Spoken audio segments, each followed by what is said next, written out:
Is supported living the same as social housing?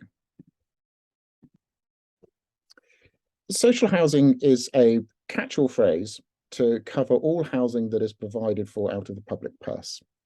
The vast majority of social housing provision is around what's called affordable housing or affordable rent.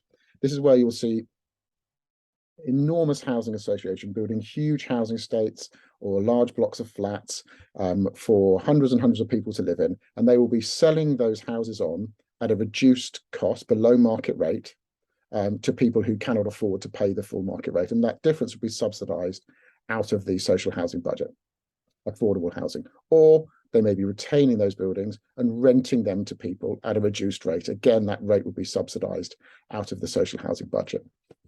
Equally, you could be receiving your housing benefit through your universal credit. And again, it's all around the social housing budget. All of those types of housing funding all comes out of social housing.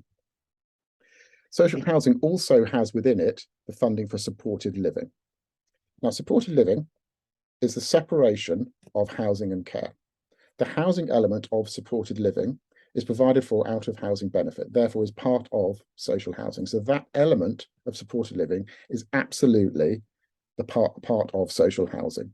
The care element, however, is provided for from the separate budgets from within central and local government, and is not generally considered to be within the social housing aspect, although budgets in some cases can get confused, and the amounts of money that is allocated to care provision and housing provision can sometimes get confused as well.